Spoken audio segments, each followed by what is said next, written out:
ஒரு வழியா நம்ம எளில கயல் எவ்ளோ சீக்கிரமா கண்டுபிடிக்கிறாங்களோ, அவ்ளோ நல்லது அப்படின்னு நினைக்கிறவங்க இந்த வீடியோக்கு ஒரு லைக் பண்ணிட்டு கமெண்ட் பண்ணுங்க. அண்ட் ஒரு வழியா பார்த்தீங்க அப்படின்னா, இப்ப நம்ம கயல் எளில கண்டுபிடிக்கிற நேரம் வந்தாச்சு அப்படின்னு தான் சொல்ல முடியுங்க. ஒரு பக்கம் இந்த சிவசங்கரி, கௌதம் இவங்க எல்லாருமே சேர்ந்து பார்த்தீங்கன்னா, இந்த சக்தி சிவசங்கரிய மிரட்டிட்டு போயிருப்பாங்க இல்லையா? ஸோ அது எப்படி அவ என்ன மிரட்டிட்டு போலாம். அவளெல்லாம் சும்மாவே விடக்கூடாது அப்படின்னு பிளான் பண்ணி, ரவுடிகள எல்லாம் அனுப்பி அவங்க வீட்டுக்குள்ள வச்சு பார்த்தீங்கன்னா, அங்க அங்க இருக்கிற எல்லாரையுமே மிரட்டுவாங்க. அது மட்டும் கிடையாது. சக்தியோட தங்கச்சிங்க கிட்ட எல்லாம் தப்பா நடந்துக்க போவாங்க. ஸோ, இதனால அவங்க வீட்ல உள்ளவங்க பயங்கரமா பயந்துருவாங்க.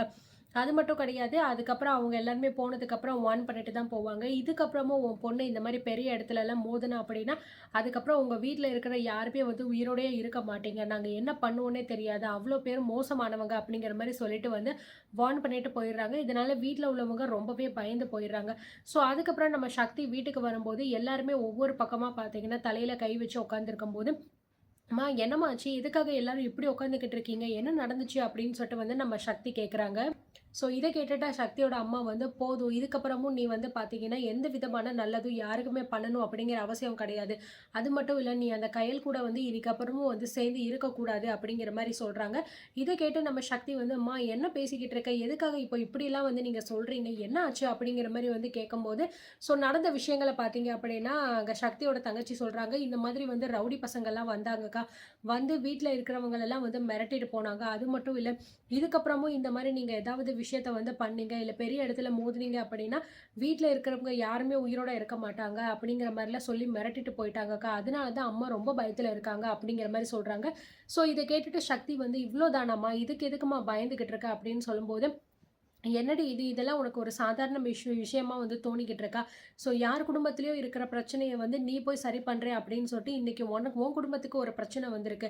நீ இந்த வீட்ல என்ன ஆம்பள பசங்களாடி இருக்காங்க. எதுவா இருந்தாலும் பரவால்ல பார்த்துக்கலாம் அப்படின்னு சொல்றதுக்கு, எல்லாருமே பொம்பளைங்கடி. நான் மட்டும் எப்படிடி எல்லாரையுமே பார்த்துக்கிட்டுற முடியும்? அதுவும் வயசுக்கு பொண்ணுங்க 2 பேர் இருக்காங்க. அதெல்லாம் உன் கண்ணுக்கு தெரியலையாடி? அப்படிங்கிற மாரி அவங்க அம்மாவும் பேசுறாங்க. அம்மா இங்க பாரும்மா, தயவு செஞ்சு நான் சொல்றத கேளு. இது எல்லாத்துக்குமே நம்ம பயந்துகிட்டு இருந்தோம்னு வச்சுக்கோவேன், அவங்க பண்றதுக்கும் நம்மவும் பார்த்தீங்கன்னா, எதுவுமே இருக்காது. அவங்க அப்படிதாம்மா பண்ணுவாங்க. ஏன்னா, அவங்க காசு உள்ளவங்க, அவங்க திமிர காட்டுறாங்க. அதுக்காக நம்ம பயந்து போக முடியுமா? அப்படின்னு கேட்கும்போது, ஸோ சக்தியோட அண்ணியும் பார்த்தீங்க அப்படின்னா, ஆமாங்க அத்த. அவங்க யாரோ மிரட்டிட்டு போயிட்டாங்க அப்படிங்கிறதுக்காக, நம்ம எதுக்கு இதுலருந்து பின்வாங்கணும்? அப்படிங்கிற மாரி சொல்லும்போது, உங்களுக்கெல்லாம் நான் சொல்றது புரியுதா? புரியலையா? எதுக்காக இப்படிலாம் நீங்க பண்ணிக்கிட்டு இருக்கீங்க? யாரோ ஒரு பொண்ணுக்கு உதவி பண்ண போறேன் அப்படின்னு சொல்லிட்டு, நம்ம குடும்பத்தில இருக்கிற யாருக்காவது ஏதாவது ஆயிருச்சுன்னா, அதுக்கப்புறம் நம்ம என்ன பண்ண முடியும்? வீட்ல நம்ம மட்டும் தான் பொம்பளைங்க தனியா இருப்போம். எந்த நேரத்தில யார் என்ன பண்ணுவாங்கன்னு யாருக்கு தெரியும்? எதுக்காக நான் சொல்ற எதையுமே நீங்க காதுல கூட வாங்க மாட்டேங்கிறீங்க. இங்க பாரு சக்தி, இப்ப நான் சொல்றது தான் கடைசி. இதுக்கப்புறமா அந்த கயல் வீட்டுக்கு நீ போறத இத்தோட நிப்பாட்டிரு. அது மட்டும் கிடையாது. யார்கிட்டயுமே இதுக்கப்புறம் நீ போய் எதுவும் பேசக்கூடாது, மோதக்கூடாது. அவங்க பிரச்சனைய அவங்க பார்த்துப்பாங்க அப்படிங்கிற மாரி சொல்லிடுறாங்க. "அம்மா நீயாம்மா இப்படி பேசுற? உன் வாயிலேருந்து இப்படி ஒரு வார்த்தை வரும்னு நான் கொஞ்சம் கூட எதிர்பார்க்கலம்மா. அப்போ உனக்கும் மத்தவங்களுக்கும் என்னம்மா வித்தியாசம் இருக்கு?" இதே மாதிரி தான் அன்னைக்கு உன் புள்ளைக்கு ஒரு விஷயம் நடந்துச்சு. மத்தவங்களும் இதத்தாம்மா நெனச்சிருப்பாங்க. அவங்க குடும்பம் அவங்க பார்த்துப்பாங்க. நமக்கு எதுக்கு பிரச்சனை அப்படின்னு நெனச்சனால மட்டும் தாம்மா இன்னைக்கு நம்ம அண்ணன் நம்மள விட்டுட்டு போயிட்டாரு.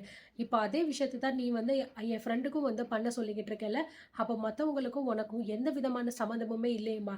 நீயும் ஒரு சாதாரண மனுஷ தான் அப்படிங்கிறத காமிச்சிட்டல்ல அப்படின்னு சொல்லும்போது, இங்க பாரு சக்தி, நீ என்ன வேணாலும் சொல்லிக்கோ. எல்லாருமே அப்படித்தான் யோசிப்பாங்க.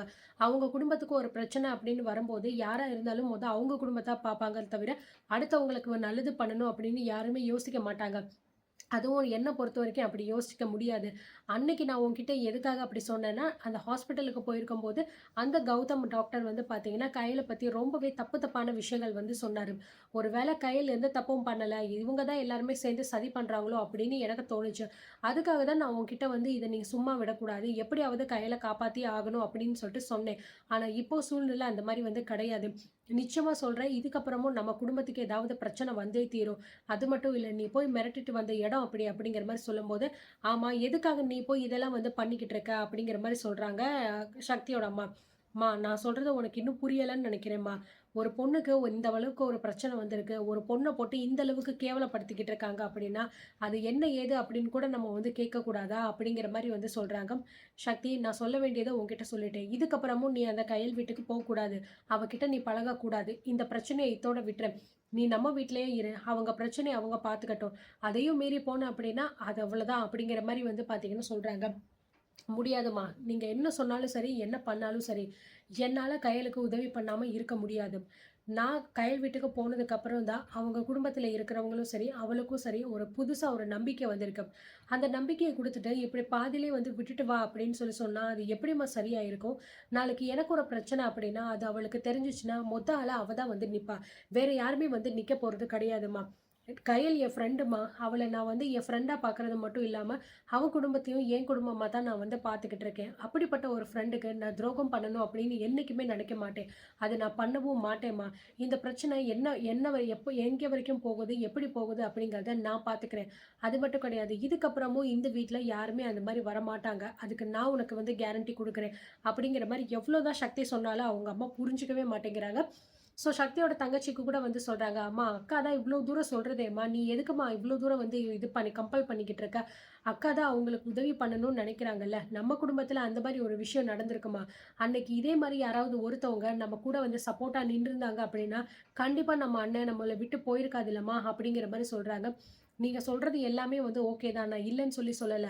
ஆனா இப்போ இருக்கிற ஒரு நிலைமை அந்த மாரி வந்து கிடையாது. வீட்டுக்குள்ள யார் யாரோ ரவுடி பசங்க வந்து மிரட்டிட்டு போய்க்கிட்டு இருக்காங்க. வீட்டுக்குள்ள வயசு பிள்ளைங்கள வச்சுட்டு நான் என்னடி பண்ண முடியும்? நாள பின்ன எங்கேயாவது போம்போதோ, இல்ல யாருமே இல்லாத போதோ வந்து ஏதாவது பண்ணிட்டாங்கன்னா, யாருடி பதில் சொல்லுவாங்க? அப்படிங்கிற மாரி வந்து அவங்க அம்மா திரும்ப திரும்ப சொன்னதையே சொல்லிக்கிட்டு இருக்காங்க. சக்திக்கு ஒரு அளவுக்கு மேல வந்து பொறுமை இல்லாம கோவம் வந்துருது. "போதும் நிறுத்துமா! இன்னும் எவ்வளோ தூரம் தான் இதையே சொன்னதையே சொல்லிக்கிட்டு இருக்க?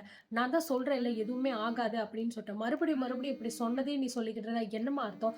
இங்க பாருங்க, நீங்க சொன்னாலும் சரி, சொல்லலனாலும் சரி, கயல் என்னோட ஃப்ரெண்டு. அவளுக்கான நியாயத்த நான் வாங்கி குடுத்தே தான் தீருவேன். அது மட்டும் கிடையாது. இந்த மாதிரி சோசியல் மீடியால தேவையில்லாத பொய்யான நியூஸ் எல்லாம் வந்து பரப்பி, நெறைய பேரோட வாழ்க்கையும் வந்து சீரழிச்சுக்கிட்டு இருக்காங்க ஒரு சில பேரு. அவங்களுடைய வன்மத்த, அவங்களோட பழிய வாங்கணும் அப்படிங்கிறதுக்காக இப்படிலாம் பண்ணிக்கிட்டு இருக்காங்க. இதெல்லாம் நம்ம சும்மா விட்டோம் அப்படின்னா, இதெல்லாம் கடவுளுக்கே வந்து அடுக்காதும்மா. யாரோ ஒருத்தவங்க கடவுள் ரூபத்துல வந்து ஹெல்ப் பண்ணுவாங்க அப்படின்னு சொல்லுவீங்க இல்லையா? இப்போ அந்த வீட்ல உள்ளவங்க என்ன அப்படித்தாம்மா நெனச்சுக்கிட்டு இருக்காங்க. அவங்களுக்கு யாருமே ஆதரவு இல்ல. யாருமே ஹெல்ப் பண்றதுக்கு ஆள் இல்ல. என்ன பண்ண போறோம்னு தெரியல அப்படின்னு அவங்க உட்காந்துக்கிட்டு இருக்கிற டைமிங்ல, நான் போய் அவங்களுக்கு ஆதரவா இருக்கிற அந்த ஒரே விஷயத்தினால தான் அந்த குடும்பத்துல இருக்கிற எல்லாருமே கொஞ்சமாவது நிம்மதியா இருக்காங்க. அது மட்டும் கிடையாது. கூடிய சீக்கிரத்திலேயே நாங்க எழில் எங்க இருக்காங்க? என்ன ஆச்சு அவருக்கு? அப்படிங்கிறத கண்டுபிடிச்சு, இந்த விஷயத்தெல்லாம் வந்து பொய்யா தான் வந்து பண்ணியிருக்காங்க அப்படிங்கிறதையும் நாங்க நிரூபிப்போம்மா. அது ரொம்ப நாள்லாம் கிடையாது. கூடிய சீக்கிரத்திலேயே இருக்கு. அதுவரைக்கும் உன்னால கொஞ்சம் அமைதியா இருக்க முடியும் அப்படின்னா, நீ அமைதியா இரும்மா அப்படிங்கிற மாரி வந்து சொல்லிடுறாங்க. ஸோ சொல்லிட்டு அதுக்கப்புறம் வந்து நம்ம சக்தி பார்த்தீங்கன்னா ரூம்குள்ள போயிடுறாங்க. "ஏய் சக்தி நில்லுடி! நான் சொல்றத கேளுடி! தயவு செஞ்சு நான் சொல்றத கேளுடி!" அப்படிங்கிற மாரி அவங்க அம்மா கத்துறாங்க. சக்தி கண்டுக்காம உள்ள வந்து போயிடுறாங்க. ஸோ ரூம்குள்ள போயிட்டு உட்காந்துக்கிட்டு யோசிக்கிறாங்க. நம்ம அம்மா இப்படிலாம் பேசிக்கிட்டு இருக்காங்களே! என்ன பண்றது? அப்படின்னு தெரியாம யோசிக்கிறாங்க. சிவசங்கரி இந்த அளவுக்கு பண்ணிட்டா. இதுக்கப்புறமா அவள நம்ம சும்மா விடக்கூடாது அப்படின்னும் வந்து யோசிக்கிறாங்க. அண்ட் அதுக்கப்புறம் என்ன நடக்க போகுது? என்னென்ன பண்ண போறாங்க? அப்படிங்கிறத பொறுத்து இருந்து பார்க்கலாம்.